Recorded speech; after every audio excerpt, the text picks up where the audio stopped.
तो hello everyone, कैसे हैं आप सब। उम्मीद करता हूँ अच्छे होंगे। एंड आज का जो लेक्चर होने वाला है वो होने वाला है रे ऑप्टिक्स का लेक्चर नंबर 2।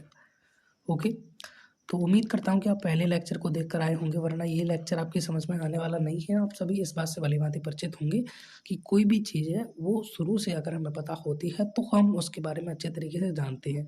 हम किसी भी दवा का उपयोग करते हैं तभी जब हमें पता होता है वो दवा किस कार्य को करने वाली है। वरना अगर बुखार चढ़ा है आपको और आप दस्त की गोली खाओगे तो फिर आप देख सकते हो रिजल्ट आपको क्या मिलेगा, ट्राई कर सकते हो। ठीक है, फिलहाल हम अपना रे ऑप्टिक्स का लेक्चर नंबर 2 स्टार्ट करने वाले हैं। और आज का जो अपना टॉपिक है वो है समतल दर्पण। ओके, बेसिकली आज का जो हम टॉपिक है समतल दर्पण रखने वाले हैं। इसके अलावा और समतल दर्पण से रिलेटेड ये अपना एक मेन टॉपिक है। ठीक है, और इससे रिलेटेड जितने भी छोटे मोटे टॉपिक हैं, दर्पण, बिंब, प्रतिबिंब, है ना, वास्तविक प्रतिबिंब, आभासी प्रतिबिंब, इन सभी को करने वाले हैं। अभी ये मैंने इसीलिए लिखे हैं क्योंकि मैं भूल जाता हूँ कि आपको कौन कौन से टॉपिक आज कवर कराने हैं, है ना। सीक्वेंस का याद रहता है कि पहले आपको क्या क्या कवर करा दूँ। ठीक है, तो कल तक हम प्रकाश के परावर्तन को पढ़ चुके थे, एक और बार उसको रिविजन कर लेंगे। फिलहाल यहाँ पर जो आज का हमारा टॉपिक है वो क्या है, समतल दर्पण। समतल दर्पण। अब चूंकि समतल दर्पण कहने से आपके मन में यहाँ पर लास्ट में आपने एक शब्द देखा होगा, दर्पण।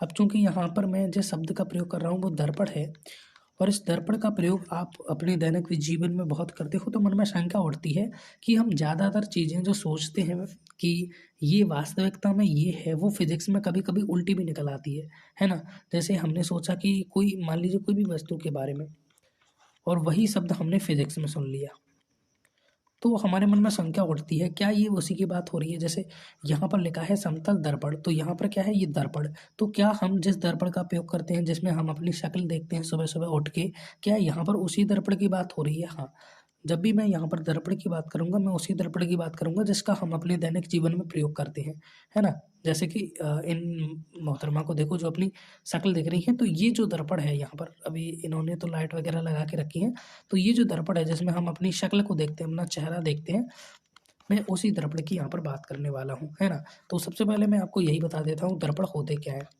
है ना। परिभाषा कुछ नहीं, वो सब आपको नोट्स में लिखा मिल जाएगा। दर्पण बेसिकली क्या होते हैं, दर्पण वो होते हैं जिसके अंदर छवि का निर्माण होता है।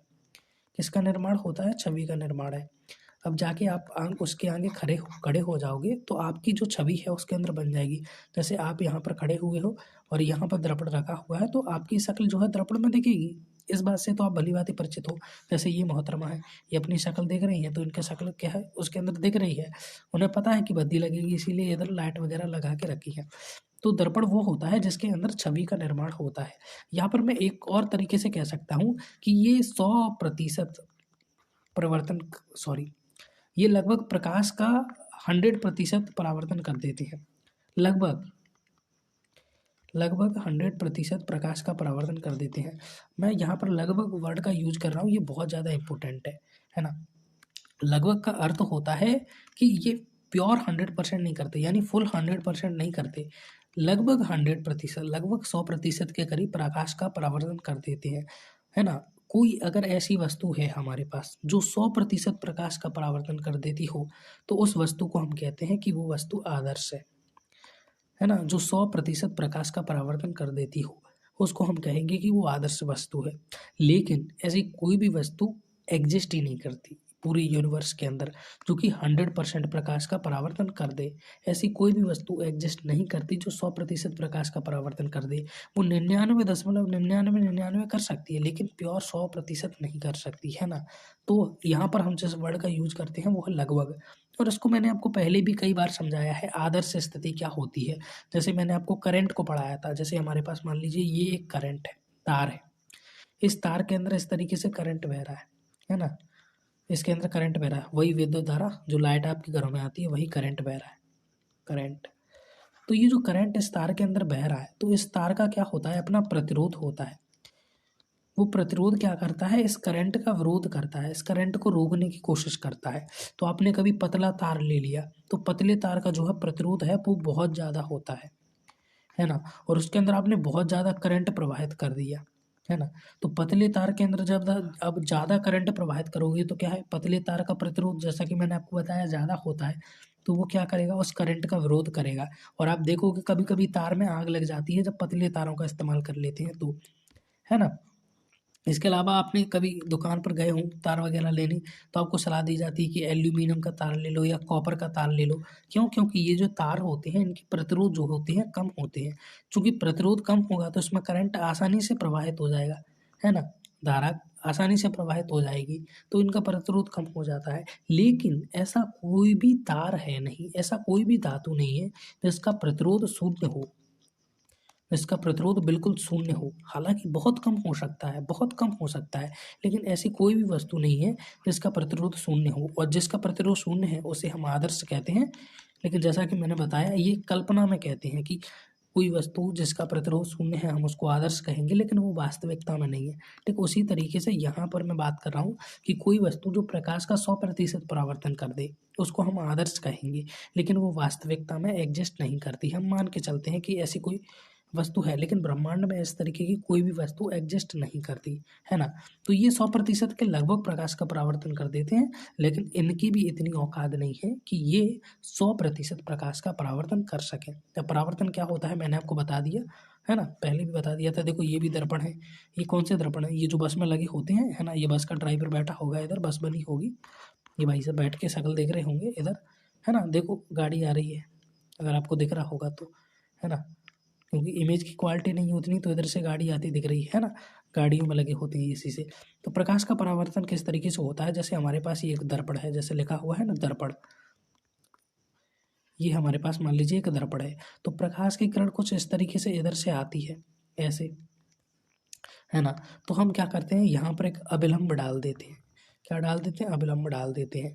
अब जब प्रकाश की किरण इधर से आती है ऐसे, और यहाँ से मान लीजिए कुछ कोण बनाती है, आई कोण बना ली, है ना, आई कोण बनाकर ये किरण इधर से आई है, तो ये आई कोण बनाकर ही इधर भी आई कोण ही बनेगा, चली जाती है ना। जिस कोण से आई है वो उसी कोण से जाती है, उसी एंगल से जाती है, एंगल में परिवर्तन नहीं होता। अगर ये दर्पण बिल्कुल अच्छी तरीके से फ्लैट है, या बोलूँ तो एक तरीके से समतल दर्पण है तो, है ना। वरना दर्पण को अगर थोड़ा सा अगर आप बेंड कर देते हो, देखो थोड़ा सा समझने की कोशिश करो यहाँ पर, जैसे ये मेरे पास एक दर्पण है ना, इसके ऊपर इस तरीके से प्रकाश की किरण आई, तो मैंने क्या कर दिया, यहाँ पर एक अभिलंब डाल दिया इस तरीके से, है ना, जो कि इसके लंबवत है बिल्कुल।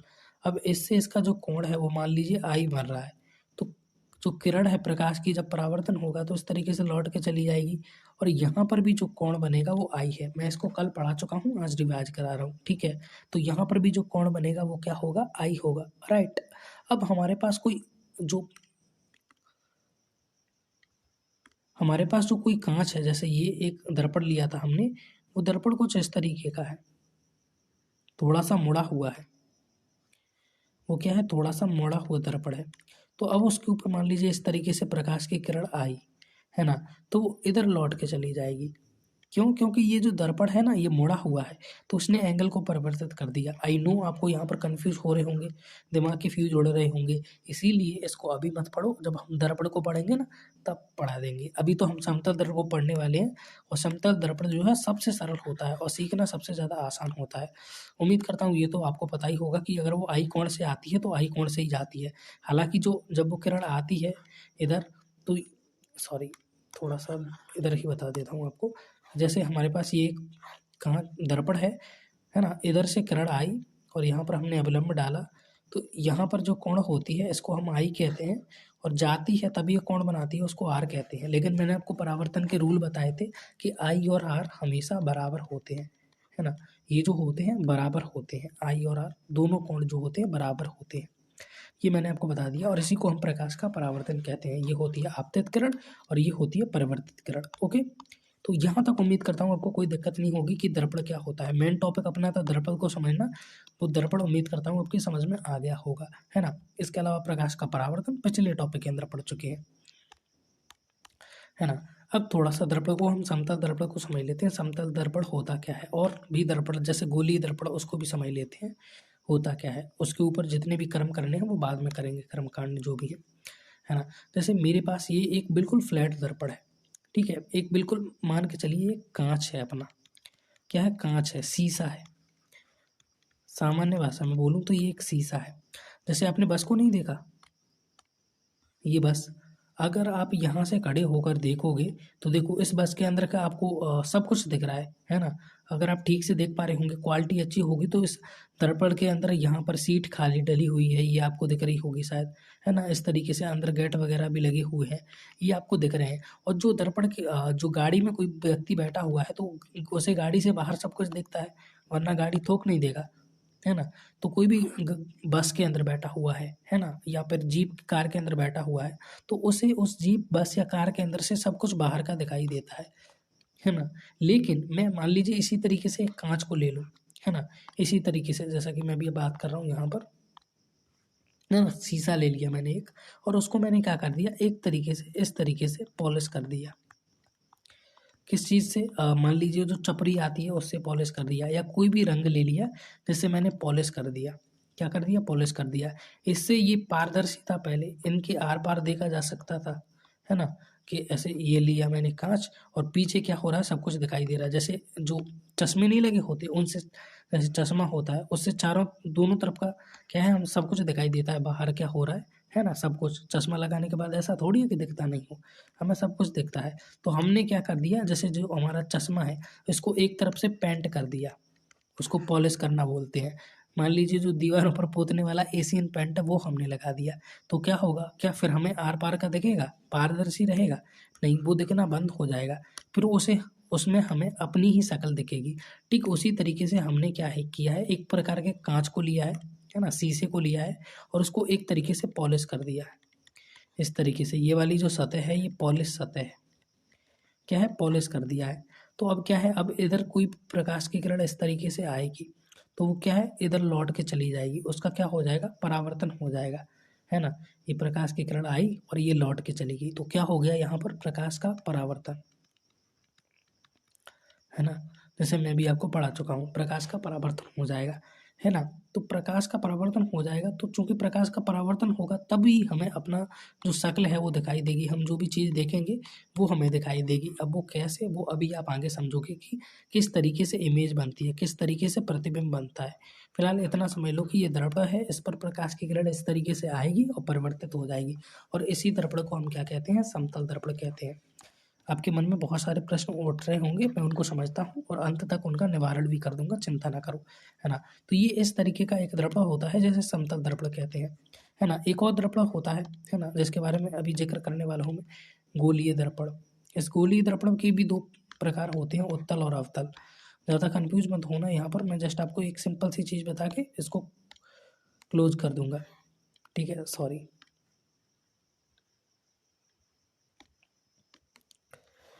ये मेरे पास एक गोलीय दर्पण है, पहले तो उसको देख लो, बिल्कुल गोल है ये, है ना। ज़्यादा दिमाग मत लगाओ, बस इतना देख लो, ये गोल है और ये एक दर्पण है। अब मैंने क्या कर देना है, यहाँ से इसको काट देना है, थोड़ा पास से काटते हैं, इस तरीके से यहाँ से इसको काट देना है और यहाँ से इसको काट देना है। अब चूंकि मैंने काट दिया तो ये बीच की सतह को मैं फेंक देता हूँ, ये बीच का एरिया है इसको मैं हटा देता हूँ। क्या है, जो गोलीय दर्पण का था उसको मैंने काट दिया इस तरीके से, ठीक है। तो मेरे पास एक गोलीय दर्पण था, सॉरी, तो जो गोलीय दर्पण था मेरे पास उसको मैंने क्या कर दिया, काट दिया। और जो एक तरीके से उसकी सतह थी, एक तरफ उसकी सतह, उसको मैंने पॉलिश कर दिया इस तरीके से, है ना। ये है इसकी भी, मैंने एक तरफ की सतह को पॉलिश कर दिया, है ना। तो यहाँ पर मेरे दो दर्पणों के निर्माण हो गए, उत्तल दर्पण, अवतल दर्पण। उत्तल दर्पण, अवतल दर्पण, इनको लेकर ज़्यादा चिंतित मत हो कि उत्तल क्या होता है, अवतल क्या होता है, इन सभी को छोड़ दो। फिलहाल देख लो कि ये इस तरीके का है, ए बी, ये उत्तल दर्पण है और ये अवतल दर्पण है। बस इस तरीके से उनकी शक्ल को देख लो किस तरीके की है। बस उत्तल दर्पण, अवतल दर्पण को हम बाद में पढ़ेंगे, अभी हम समतल दर्पण को पढ़ने वाले हैं। ये हमारा मेन टॉपिक रहने वाला है। हालांकि ज़्यादा प्रश्न इससे नहीं पूछे जाते, लेकिन आगे चल के जितने भी कॉम्पिटिटिव एग्जाम है, जैसे एनडीए हो गया, है ना, और नीट वगैरह, इनके अंदर ऐसे प्रश्न पूछे जाते हैं समतल दर्पण से, सो उसको पढ़ना काफ़ी ज़्यादा आवश्यक है, ठीक है। अब इसके अंदर क्या होता है, ये देखो उत्तल दर्पण, अवतल दर्पण है, सेम चीज़, ये इसकी पॉलिश सतह है, तो यहाँ पर हमें जो भी दिखाई देगा वो इधर दिखाई देगा, है ना। अब ये थोड़ा सा उल्टा है, इसमें हमें जो भी दिखाई देगा इधर दिखाई देगा, है ना। इन्हीं को मैं आगे ड्रॉ कर देता हूँ। ये इस तरीके से है ना। तो इसी तरीके से मैंने यहाँ पर ड्रॉ कर दिया। और इसमें क्या है, ये इधर वाली सतह जो है इस तरीके से पॉलिश्ड है, उस पर पेंट लगा हुआ है हरे कलर का, है ना। हमने हरे कलर का लगा दिया। एक इस तरीके से ये है, ये इस तरीके से, और इस पर पेंट इधर लगा हुआ है। तो ये है कुछ इस तरीके से, और इस पर भी पेंट इधर लगा हुआ है। ये कुछ नहीं, मैंने ये वाला जो डायग्राम था और ये वाला जो डायग्राम था इनको इधर बना दिया दूसरे पेज के अंदर, है ना। तो उम्मीद करता हूँ यहाँ तक आपको कोई दिक्कत नहीं होगी। तो देखो ये पॉलिश सतह है इसकी बस, और यहाँ पर जो भी हमें प्रतिबिंब है वो दिखेगी, है ना। जैसे यहाँ से हमने लाइट डाली तो उसका क्या हो जाएगा, परावर्तन हो जाएगा। इस पर मैंने इस तरीके से लाइट डाली तो उसका भी क्या होगा, इस तरीके से परावर्तन हो जाएगा, है ना।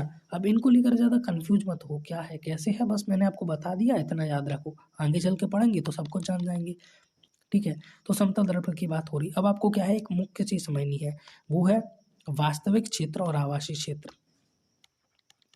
वास्तविक क्षेत्र और आभासी क्षेत्र।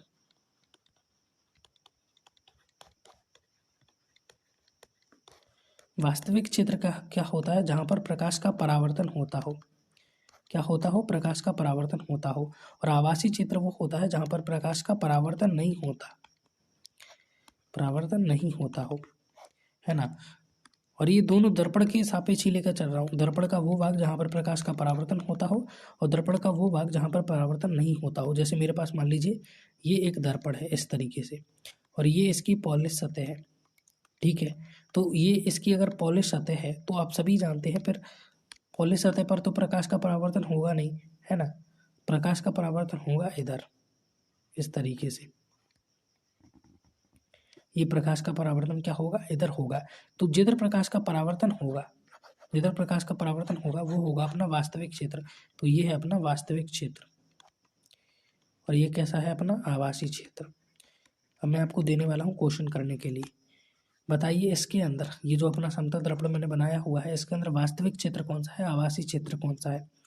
परिभाषा आपसे पूछी जा सकती है कि 2 नंबर में वास्तविक क्षेत्र क्या होता है, आभासी क्षेत्र क्या होता है। तो जिधर पॉलिश सतह है वो होता है अपना आभासी क्षेत्र, है ना। और जिधर ये प्रकाश का परावर्तन इधर हो रहा है, किरण भी बनी हुई है, तो ये हो गया अपना वास्तविक क्षेत्र, ठीक है। शॉर्ट में लिख दिया मैंने, है ना। इधर भी देख लो, अब इधर तो पॉलिश सतह है तो ये हो गया अपना आभासी क्षेत्र, और ये हो गया अपना कैसा, वास्तविक क्षेत्र। अब इधर वास्तविक मत कर देना, देख लो इधर से ये सतह कैसी है, पॉलिश है, तो इधर कैसा हो गया, आभासी क्षेत्र, आभासी क्षेत्र। और इधर कैसा हो गया, वास्तविक क्षेत्र। तो इस तरीके से आपको समझना है ना। सेम चीज़ यहाँ पर है, इनको आप कर लेना सॉल्व, ठीक है। ये वास्तविक होगा, इधर ये वास्तविक होगा, ये आभासी होगा, ये आभासी होगा। इसके अंदर जितने भी क्वेश्चन बनेंगे वो आगे से बनेंगे, प्रतिबिंब निर्माण वगैरह के इस चैप्टर के अंदर से, और काफ़ी ज़्यादा अच्छे नंबर भी देता है ये चैप्टर, बोर्ड के लिए तो काफ़ी ज़्यादा महत्वपूर्ण है। और डायग्राम तो बनाने आने ही चाहिए, डायग्राम तो आपको 2-2.5 नंबर तो डायग्राम का ही मिल जाता है एग्जाम के अंदर। जब इसके क्वेश्चन सॉल्व करते हो तो लगभग 2-2.5 नंबर तो आपको डायग्राम का ही मिल जाता है। डायग्राम मतलब जो चित्र बनाते हो ना, आप चित्रकारी करते हो उसके, तो चित्र अच्छे तरीके से बनाने आने चाहिए। ये हो गया। तो मुख्य टॉपिक क्या क्या समझने के थे, मुख्य टॉपिक था आपको समझाने का मेरा मुख्य उद्देश्य, है ना। और मैं अड़ोस पड़ोस की चीज़ें बताता रहता हूँ आपको, ताकि आपको ऐसा ना लगे बोरिंग जैसा कुछ। दर्पण समझना था, समझ गए क्या होता है ना। बिंब क्या होता है, प्रतिबिंब क्या होता है, अभी हम समझेंगे। वास्तविक क्षेत्र, आभासी क्षेत्र, उम्मीद करता हूँ समझ में आ गया होगा। अब हम समझते हैं बिंब क्या होता है और प्रतिबिंब क्या होता है। बिंब क्या होता है, प्रतिबिंब क्या होता है। आप इस तरीके से खड़े हुए हो और दर्पण में अपनी शक्ल को देख रहे हो, है ना, इस तरीके से। तो जब आप इस तरीके से खड़े हुए दर्पण में अपनी शक्ल देख रहे हो, चेहरा देख रहे हो, तो आप जो हो फिजिक्स की दृष्टि में बिंब हो, और ये जो दर्पण में आपका चेहरा है ये प्रतिबिंब है। आप हो बिंब और ये है प्रतिबिंब, ठीक है।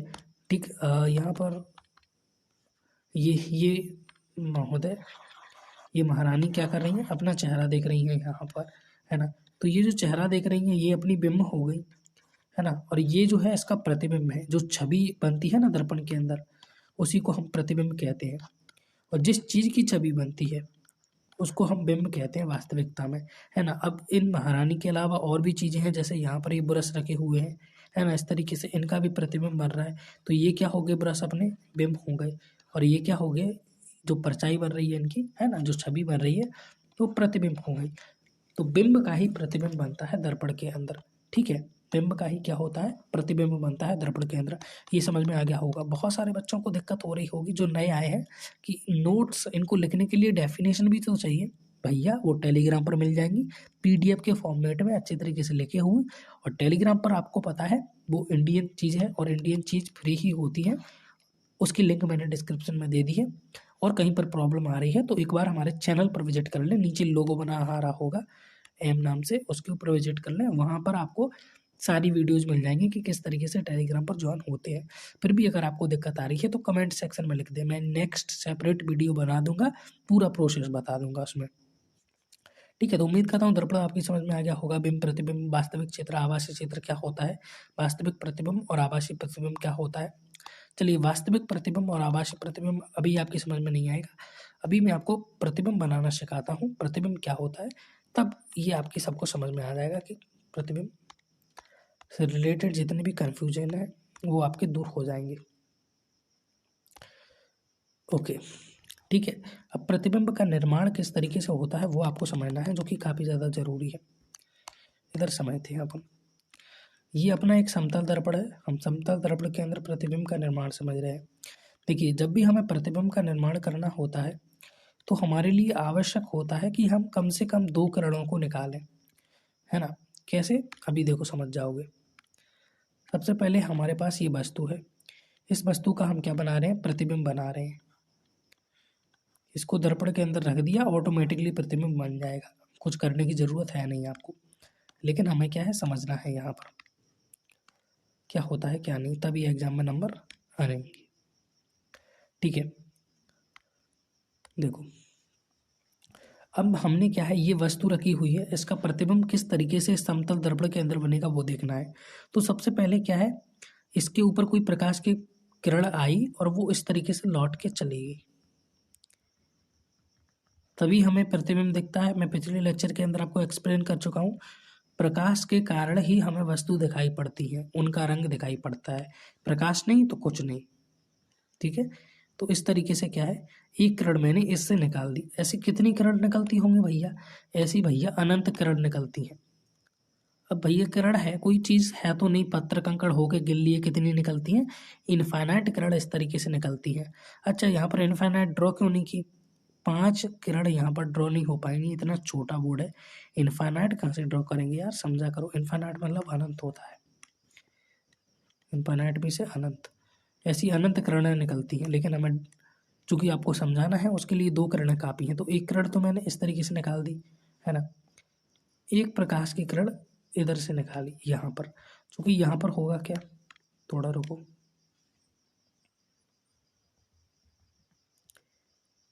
इस तरीके से। और यू नो दैट कि ये समतल प्रकाश है, सॉरी समतल दर्पण है, और समतल दर्पण के ऊपर क्या होता है, प्रकाश का परावर्तन होता है ना। तो ये किरण इस तरीके से आएगी और इस तरीके से लौट के चली जाएगी, क्या हो जाएगा, यहाँ पर परावर्तन हो जाएगा इसका, समतल दर्पण पर प्रकाश का परावर्तन। ये देखो किरण आई, लौट के चली गई दर्पण के ऊपर, है ना, इधर भी बनाया हुआ है। ये देखो किरण आई और लौट के चली गई, ठीक। उसी तरीके से यहाँ पर प्रकाश की किरण आई और ये लौट के चली गई। तो यहाँ पर प्रतिबिंब का निर्माण तो हुआ नहीं।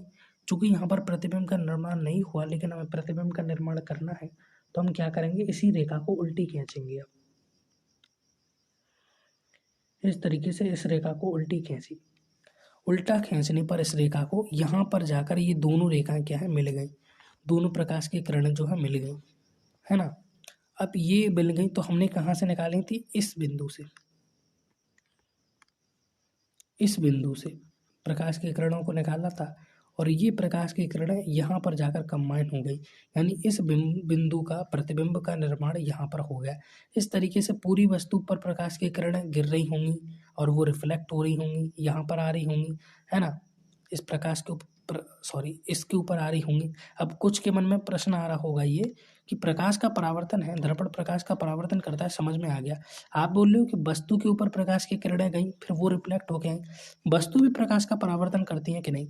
अब जिन्होंने पिछला लेक्चर देखा है उनको मैं अच्छे तरीके से मैं समझा सकता हूँ कि इसके ऊपर प्रकाश की किरणें आई होंगी और इन्होंने उस प्रकाश की किरण को रिफ्लेक्ट कर दिया होगा जिस कलर की वो है। ज़्यादा कन्फ्यूज मत हो, ये समझ लो कि बस इसके ऊपर प्रकाश की किरण आई और वो रिफ्लेक्ट हो गई। मैंने आपको पिछले लेक्चर के अंदर बता दिया था कि हम सभी परावर्तन करते हैं तभी हमें चीज़ें दिखाई देती हैं।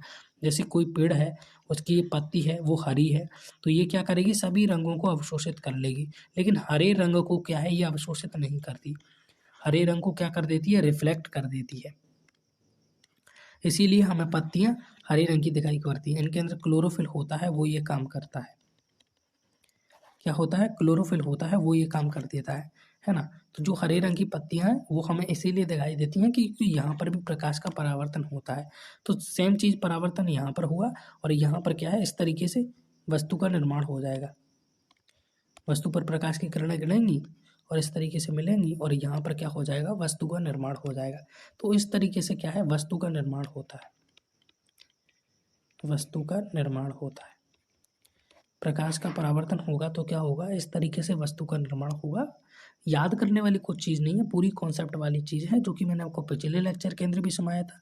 उस लेक्चर को अगर देखकर आप यहाँ पर आए हो तो कनेक्ट कर पा रहे होंगे कि मैं यहाँ पर क्या कहने की कोशिश कर रहा हूँ।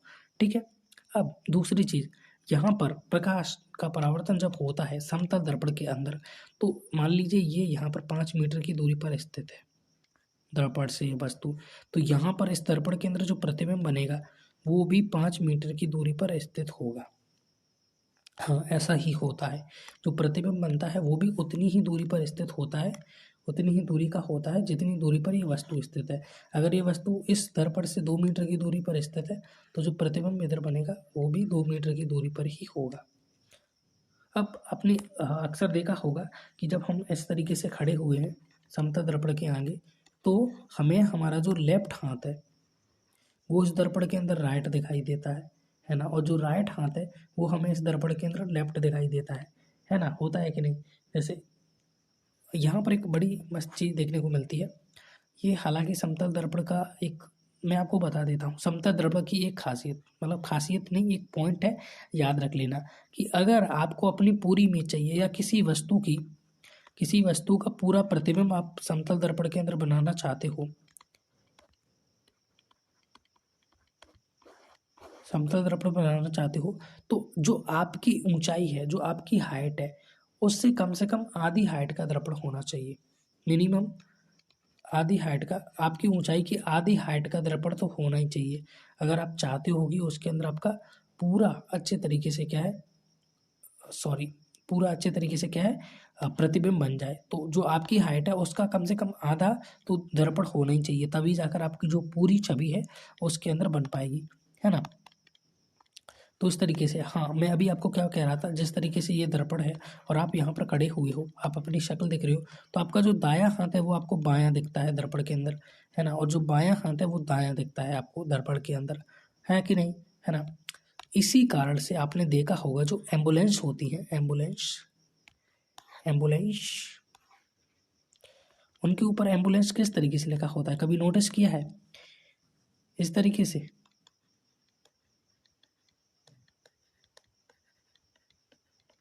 नहीं, उस पर लिखा होता है एम्बुलेंस इस तरीके से।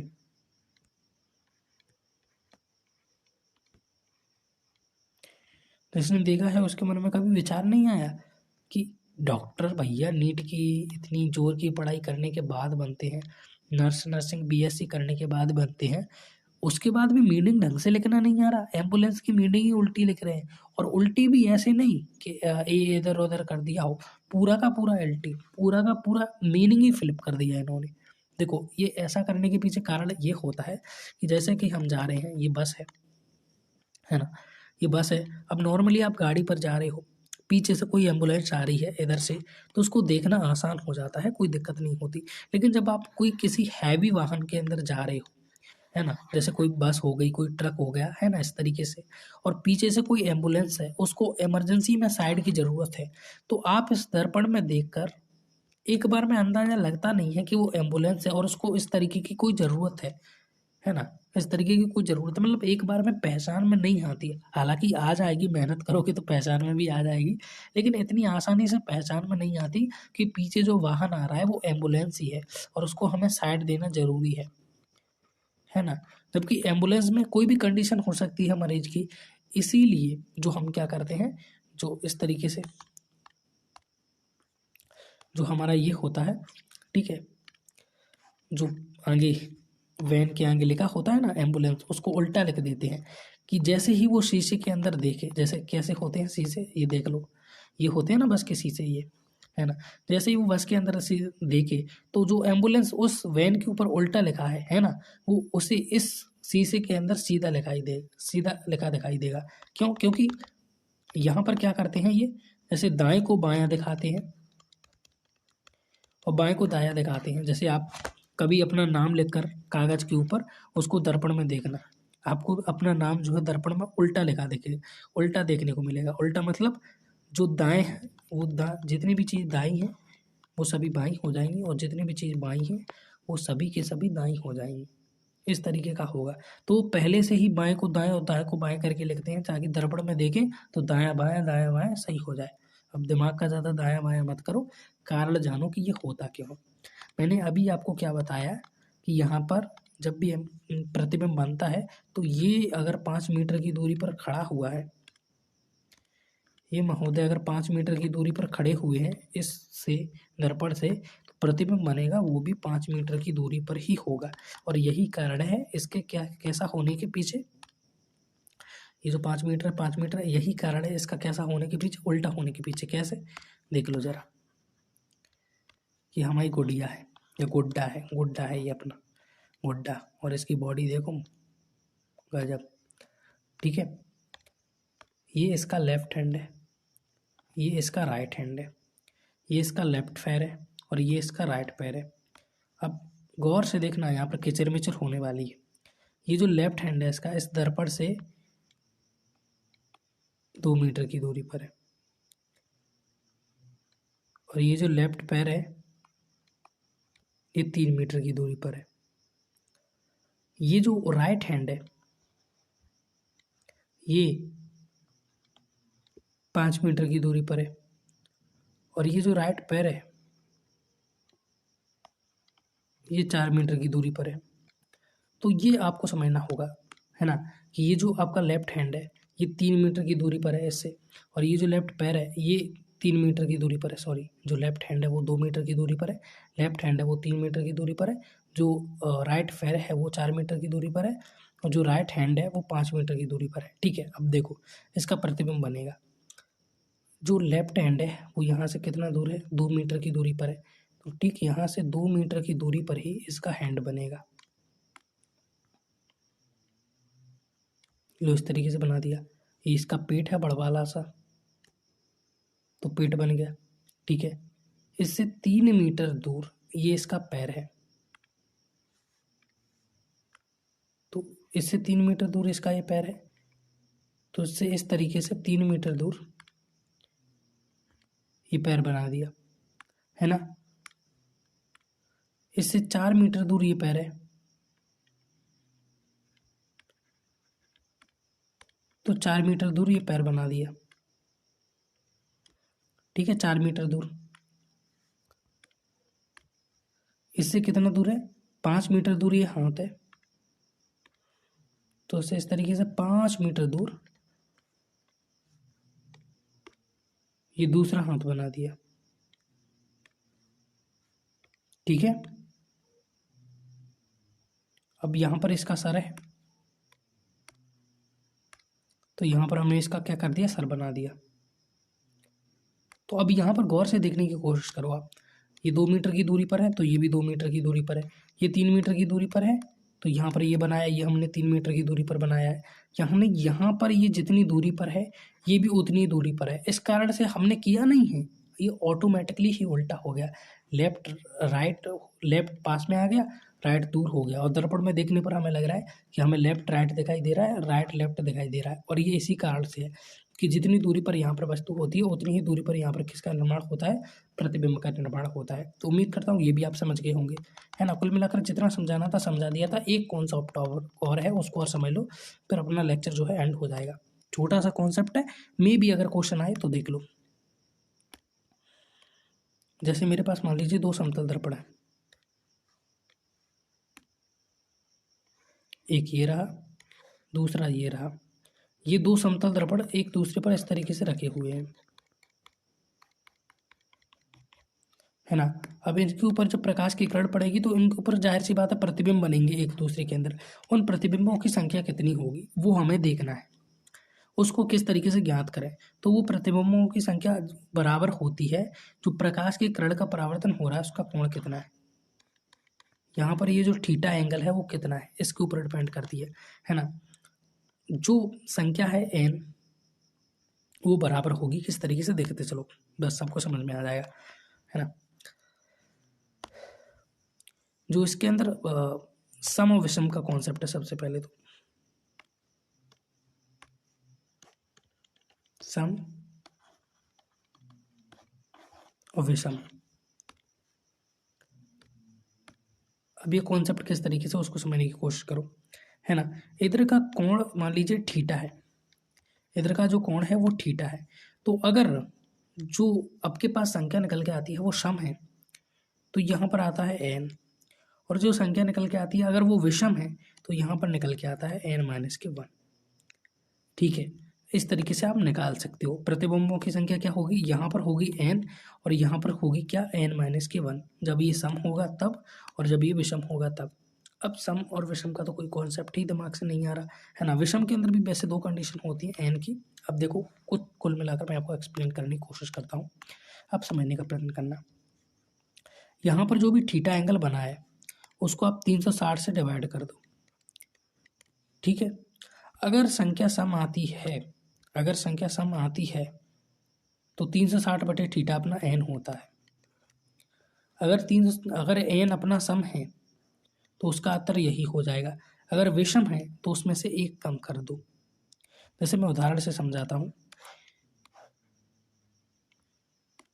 यहाँ पर मान लीजिए 60 डिग्री का कोण है, तो मैं क्या करूँगा, इस 360 डिग्री को 60 से डिवाइड कर दो, है ना। तो कितना आएगा, 6। तो ये 6 क्या हो जाएगा, प्रतिबिंबों की संख्या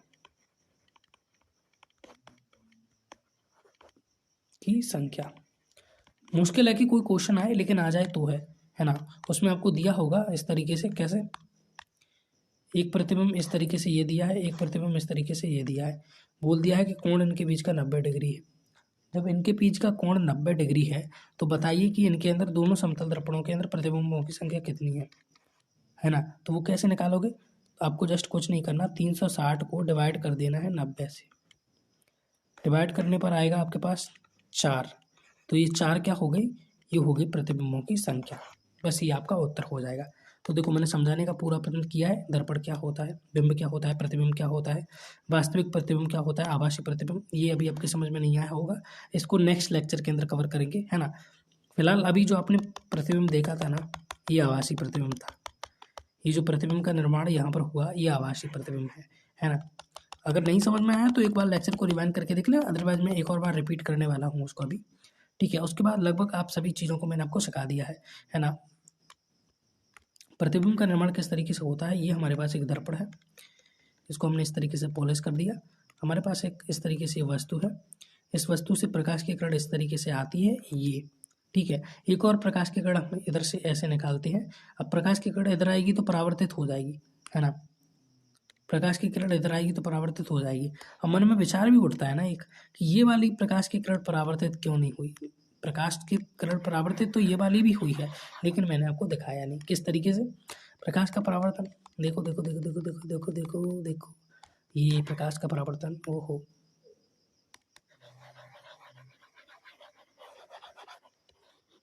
ये होता है ना। तो मैंने आपको क्या बताया, जितने कोण पर ये आई है प्रकाश की किरण उतने ही कोण पर जाती है कि नहीं। अगर प्रकाश की किरण लंबवती आ जाए तो है ना।